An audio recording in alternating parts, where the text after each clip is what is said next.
Today we are going to cover the digital frequency meter, which is a device used to measure the unknown frequency of a signal, where what is frequency is nothing but the number of cycles per unit time and is one of the most important physical quantity that needs to be measured in various applications, especially related to communication.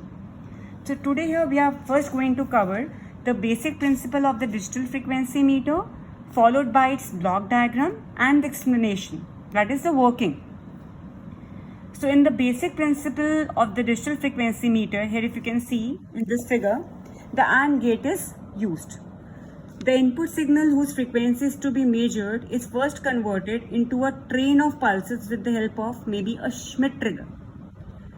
Now this train of pulses is given as one of the inputs to the AND gate, say input A. At the second input B, we are supplying a pulse of a known time period T. Now we know that in case of AND gate, the output is high or the gate is enabled when both of its inputs are enabled. That is, the output is high when both of its inputs are high.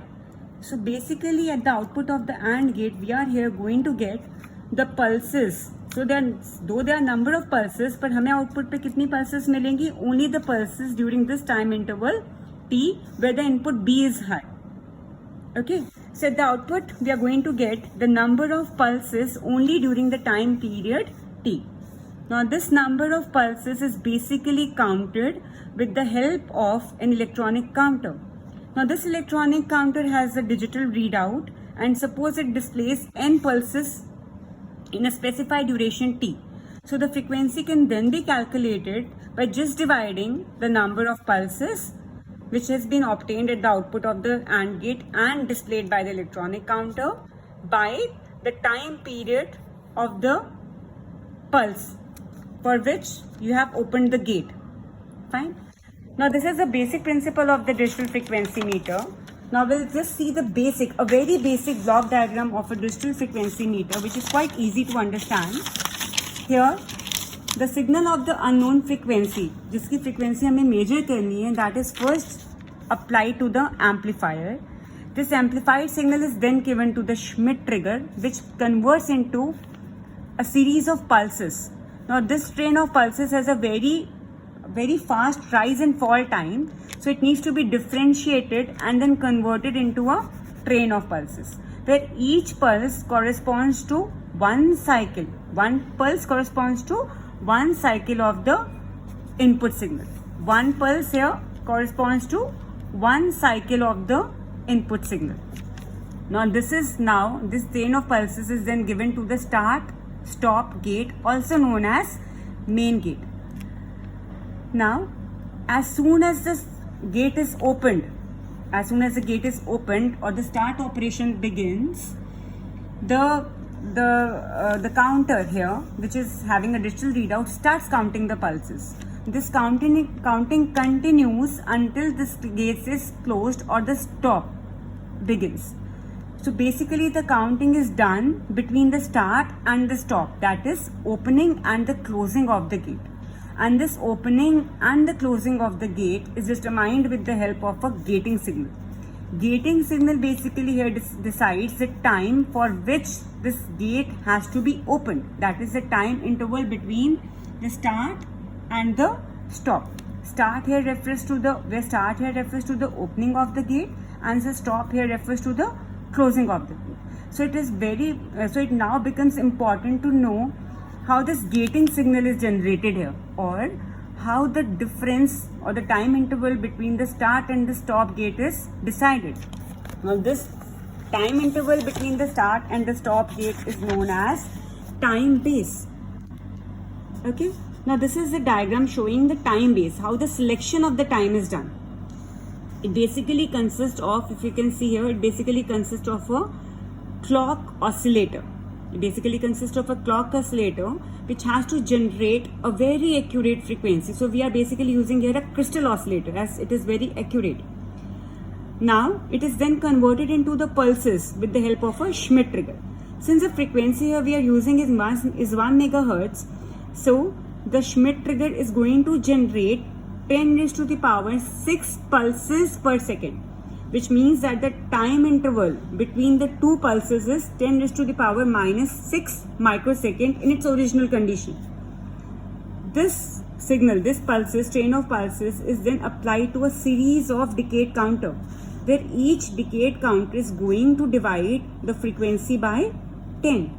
So when nothing has been done, okay, when no alteration is done, no division is done, so what is the frequency? It is what is the cycle? It is basically 10 raised to the power 6 pulses per second, which means that the distance between the two pulses, or the interval between the two pulses, is 10 raised to the power minus 6 second, or 1 microsecond. Now at the second 10 raised to the power minus 1 tap, when you divide the frequency, it becomes 10 raised to the power 5 pulses per second, or we can say here now the time interval between the pulses becomes 10 microsecond. Similarly, when you further divide it by 10, the time interval becomes 100 microseconds, then 1 milliseconds, then 10 millisecond, 100 millisecond, and 1 second. Now we can tap any of this output, and any of the duration can be selected with the help of a time selector switch. And through this time selector switch, the selected duration is then supplied to the start stop gate as a gating signal. Okay? So we are talking about how the gating signal, basically, as I discussed earlier, I told you that the gating signal is basically going to decide the time interval between the starting and the closing of the gate, the start and the stop function, that is opening and the closing of the gate. This is how it is done. तो यहाँ से जो भी time select होगा, that is given to the start and the stop gate as a gating signal. Now we'll look at the main composite block diagram here. This is the main composite block diagram, which is very important, which you have to explain in the exam as well. Now if you look at this diagram carefully, this portion we have done, this portion we have done. What is this portion? यहाँ पे the signal of the unknown frequency is amplified, is converted into a train of pulses, and then applied as input A of the main gate. Fine. And the input B of the main gate, we have to apply a gating signal, that is a signal of a specific duration, which is decided by this time-based generator. Now how this time-based generator, we have already seen how it functions. Since I'm just revising it here, so we have a crystal oscillator here, which is going to generate, which is kept at a constant temperature. That is where it is written oven here. You are keeping it at a constant temperature to generate accurate frequency of 1 megahertz, which is then converted into Schmitt trigger, which is then converted into a train of pulses with the help of a Schmitt trigger. Now this Schmitt trigger is going to generate a pulse, a train of pulses, where each pulse is separated from the other by a duration of 1 microsecond. Now we have, since going to pass it through a series of frequency dividers or the decade dividers here, so we are going to select any of the range from, we are able to select any of the range from 1 microsecond to 1 second with the help of this time selector switch. Now suppose you have selected here this 10 millisecond range. ठीक है, आपने क्या select किया? 10 millisecond. That means this 10 millisecond is then given to the Schmitt trigger. This Schmitt trigger is going to now generate a train of pulses where each pulse is separated from the second pulse by 10 raised to the power by 10 millisecond. ठीक है, 10 raised to power minus 3 second or 10 millisecond. So when the first pulse arrives, जैसे ही पहली pulse आएगी, the gate control flip flop will enable the gate and the gating signal will become high. जैसे ही gating signal high होगा, this train of pulses, जो input signal जिसकी frequency measure करनी है, that will pass through the main gate and the counting begins. Counting will start. Now then, ठीक है, so you have basically something like this. See, it's a 1 millisecond pulse. ठीक है, 1 millisecond.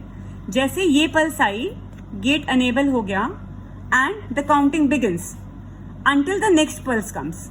Until the next pulse comes, this counting is going to continue.